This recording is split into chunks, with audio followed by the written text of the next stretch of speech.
Shalom Bapak Ibu, Saudara-saudari yang diberkati dan dikasihi Tuhan. Saat ini kita masuk dalam hari Pentakosta. Saya ingin mengucapkan kepada Bapak Ibu, Saudara-saudari sekalian, selamat Pentakosta. Apa itu Pentakosta? Mungkin ada dari beberapa di antara kita yang masih belum terlalu mengenal istilah Pentakosta ini. Nah, Pentakosta ini, Bapak Ibu, Saudara-saudari yang diberkati dan dikasihi Tuhan, sesungguhnya berakar dari kata Yunani yaitu Pentekoste, yang menunjuk pada hari raya 7 minggu bangsa Yahudi. Jadi tepat di hari 7 dikali 7, 49, keesokan harinya lalu diadakan hari perayaan minggu ke-7, yaitu hari raya Hulu Hasil. Nah, hari raya ini tercatat di dalam Keluaran 34 ayatnya yang ke-22.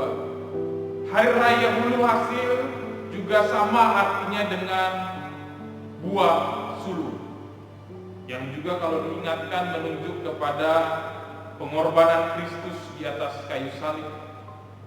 Hari raya 7 minggu atau Hulu Hasil itulah hari sukacita dan hari penuh ungkapan syukur ketika orang Israel membawa hasil panen atau hulu hasilnya, yaitu penuaian gandum, ke hadapan Allah sebagai persembahan yang sempurna.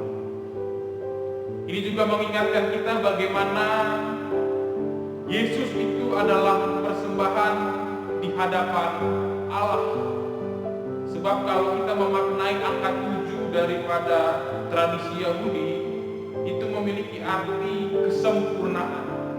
Jadi sebagaimana Yesus, anak sulung Allah yang dikorbankan di hadapan Allah sebagai korban yang sempurna, karena ia tak bercacat, tak bercela, dan tak berdosa.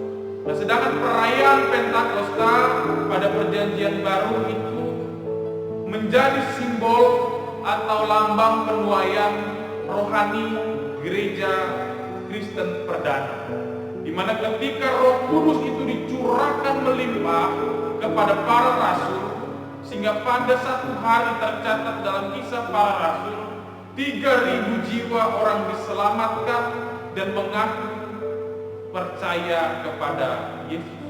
Nah, Pentakosta juga sering disebut sebagai hari lahirnya gereja, yaitu ketika para pengikut Kristus, baik orang Yahudi dan kemudian orang non-Yahudi, itu diabsahkan sebagai komunitas baru milik Allah di atas bumi. Nah, jadi itulah Bapak Ibu sejarah awal mula arti, maksud, dan makna dari Pentakosta. Nah, itulah juga Bapak Ibu yang tersirat pemaknaannya dalam kain mimbar yang kita gunakan saat ini, di mana di dalam kain mimbar itu terletak 7 gambar lidah api, yaitu 7 roh Allah, yang tercatat dalam Wahyu pasal yang 4 ayatnya yang kelima, yang membentuk lingkaran yang menghadirkan kekekalan dan keabadian.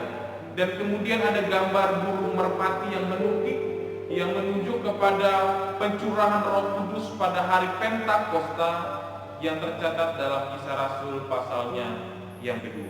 Nah, Bapak Ibu, saudara-saudari yang diberkati dan dikasihi Tuhan, pembacaan firman Tuhan bagi kita saat ini juga berbicara tentang pencurahan Roh Kudus yang telah dinubuatkan oleh Nabi Yoel kurang lebih 900 tahun sebelum pencurahan Roh Kudus yang terjadi di Yerusalem, yang tercatat dalam Kisah Para Rasul 2. Nah, akan tetapi Bapak Ibu, sesungguhnya kalau kita mencoba mendalami kitab Yoel ini, kita akan menemukan sesuatu yang menarik, di mana Nabi Yoel itu mengkaitkan antara pencurahan Roh Kudus dengan hari kedatangan Tuhan.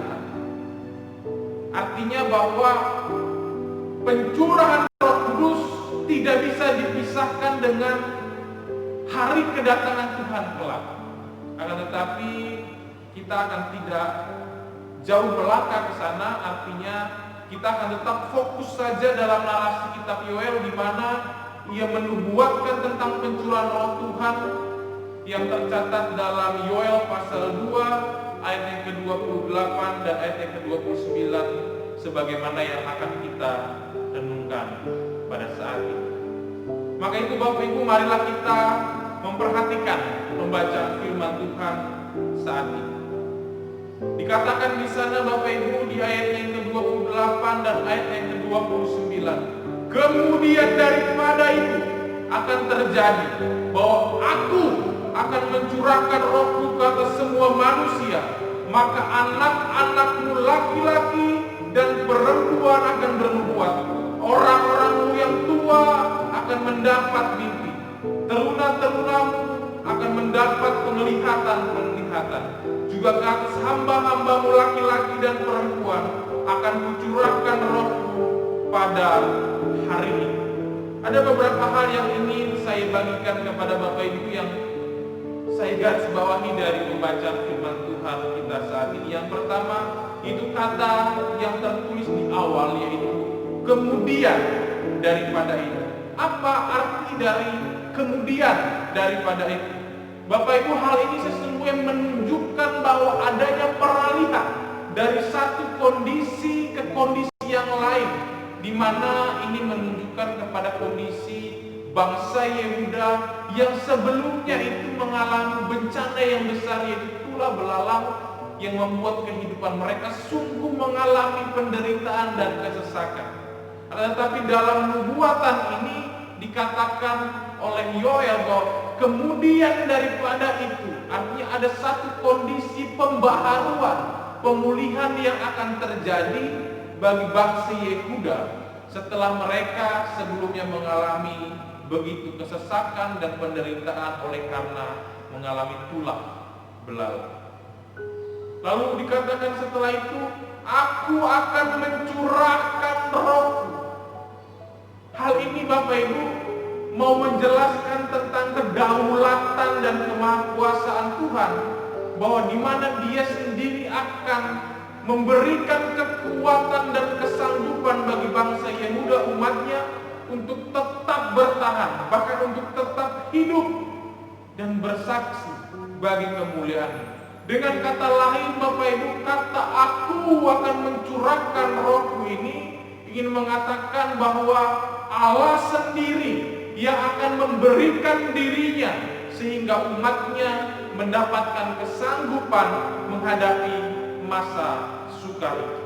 Dengan demikian Roh Tuhan itu dapat diartikan sebagai kekuatan hidup dan kesanggupan hidup.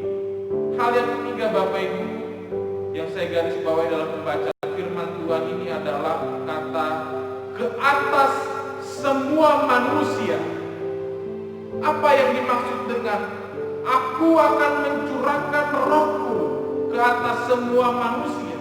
Apakah memang benar bahwa Allah itu akan mencurahkan Rohnya ke atas semua manusia, sehingga semua orang akan mendapatkan kekuatan dan hidup untuk bersaksi? Lantas Bapak Ibu, kalau semua orang, semua manusia mendapatkan Roh Allah, kepada siapa kesaksian itu akan diberitakan? Maka itu Bapak Ibu, saya menafsirkan hal ini yang dimaksudkan adalah kepada semua manusia yang percaya kepada Allah, kepada semua manusia yang bertahan di dalam ketaatan dan kesetiaan di dalam kehendak Allah. Pada setiap orang itulah Roh Allah akan dicurahkan. Dan ada informasi dikatakan di sana bahwa Roh Allah ini akan dicurahkan tidak melihat gender, tidak melihat status, tidak melihat kedudukan. Maka Roh Allah bersifat universal. Ia akan diterima kepada setiap orang yang percaya kepadanya dan taat kepadanya. Maka dikatakan dalam pembacaan firman Tuhan saat ini, Roh Tuhan itu akan diberikan kepada anak-anak maupun orang dewasa, kepada orang muda maupun kepada orang yang tua, kepada Tuhan maupun kepada hamba. Semua itu akan diberikan Roh Allah sehingga menyanggup mereka untuk tetap hidup, kuat, dan bersaksi untuk kemuliaan Allah. Hal ini menjadi penting Bapak Ibu, karena pada saat itu Roh Allah seolah-olah hanya didominasi oleh para imam Lewi dan juga oleh para laki-laki karena budaya patriarki pada saat itu. Dan yang keempat, yang terakhir Bapak Ibu, catatan dari pemberitaan firman Tuhan saat ini dikatakan di situ, Aku akan mencurahkan rohku atas semua manusia, dan anakmu laki-laki dan perempuan akan bernubuat, orang-orang tua akan mendapat mimpi, dan teruna-terunamu akan mendapat penglihatan. Saya menggaris bawah itu kata akan mendapatkan.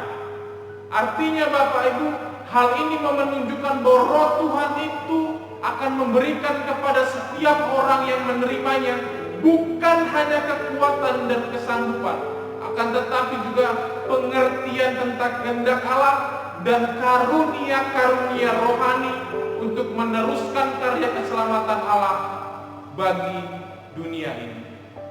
Hal inilah yang dialami juga oleh umat perdana pada hari Pentakosta yang tercatat dalam Kisah Rasul pasal 2.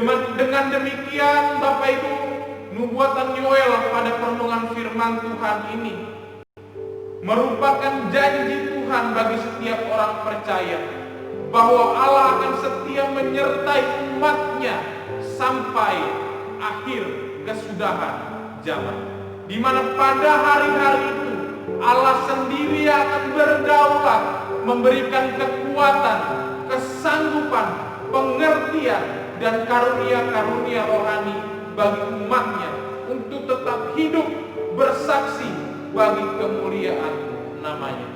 Pada saat itu umat Tuhan akan mengalami kebangunan rohani yang memulihkan seluruh aspek kehidupan, sebab Roh Tuhan akan diberikan secara melimpah bagai hujan yang lebat. Artinya nubuatan Yoel ini merupakan gambaran yang lebih luas di hari yang akan datang, di mana umat Tuhan memulihkan kehidupan setiap umatnya. Nubuatan Yoel ini juga lah yang kalau kita baca dalam Kisah Para Rasul dikutip oleh Petrus pada hari Pentakosta, di mana ketika itu para rasul dipenuhi oleh Roh Tuhan, lalu mulai bernubuat dengan berbagai macam bahasa tentang perbuatan-perbuatan besar yang dilakukan oleh Allah. Para rasul memberitakan Kristus dan menyerukan kerajaan Allah sudah dekat dengan kuasa. Dan pada saat itu dicatat kurang lebih 3.000 orang menerima Yesus sebagai Tuhan. Itulah sebabnya pencurahan Roh Tuhan memiliki makna dalam peristiwa kelahiran gereja yang kita peringati pada saat ini. Pencurahan Roh Allah itulah yang memampukan umat Kristen mula-mula untuk tetap memiliki kekuatan untuk menjalani hidup, persekutuan, dan kesaksian mereka di tengah dunia. Roh Tuhan itulah yang membuat mereka keluar dari pesimisme dan menjadi pribadi yang optimis untuk berjalan dalam kuasa Allah.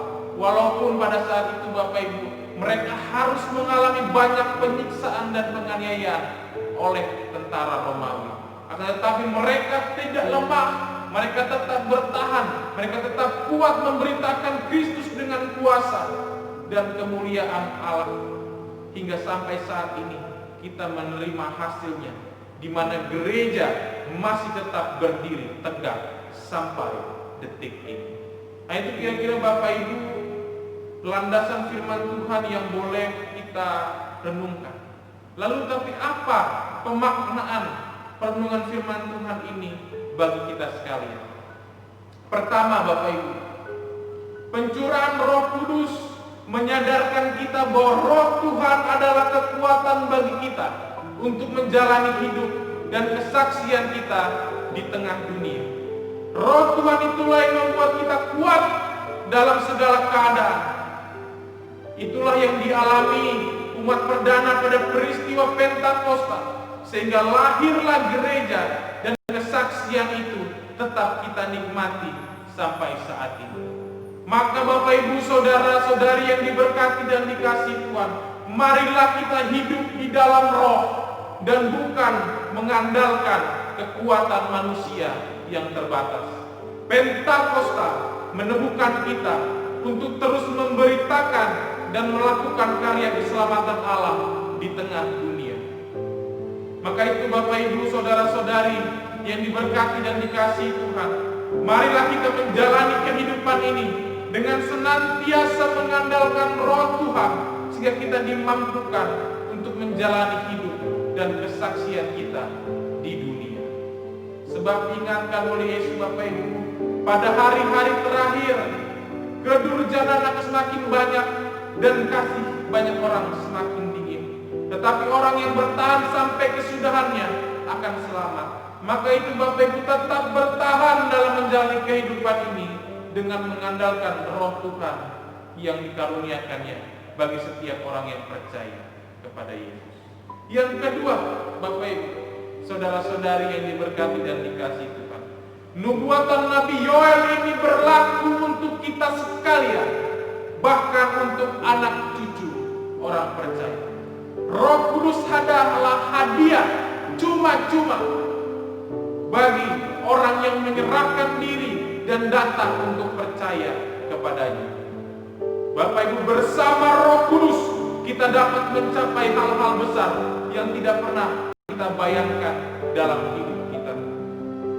Dalam Rohnya kita memiliki harapan, terang, damai, dan kasih serta hidup. Maka itu Bapak Ibu Saudara-saudari yang dikasihi Tuhan, jangan biarkan Roh Kudus terbengkalai dalam hidup kita. Simaklah, belajarlah darinya, dan keluar melangkah dengan iman. Sebab Yesus berkata dalam Yohanes pasal yang ke-14 ayat yang ke-26, tetapi penghibur, yaitu Roh Kudus, yang akan diutus oleh Bapa dalam namaku, Dialah yang akan mengajarkan segala sesuatu kepadamu dan akan mengingatkan kamu akan semua yang kukatakan kepadamu. Tadi Yesus berkata dalam Yohanes 14 ayat 15 sampai 17a, jikalau kamu mengasihi aku, kamu akan menuruti segala perintah. Aku akan meminta kepada Bapa dan Ia akan memberikan kepadamu seorang penolong yang lain, supaya menyertai kamu selama-lamanya, yaitu Roh kebenaran. Bapak Ibu Saudara-saudari yang diberkati dan dikasihi Tuhan, kita bersyukur bahwa karya penebusan Tuhan Yesus Kristus di atas kayu salib membuat kita lebih dari pemenang, karena Ia menjanjikan penyertaan Roh Kudus dan yang akan mengajarkan kita untuk hidup di dalam kebenaran, yang memampukan kita untuk optimis menjalani kehidupan ini di dalam Roh yang dikaruniakan. Selamat Pentakosta, Tuhan Yesus memberkati.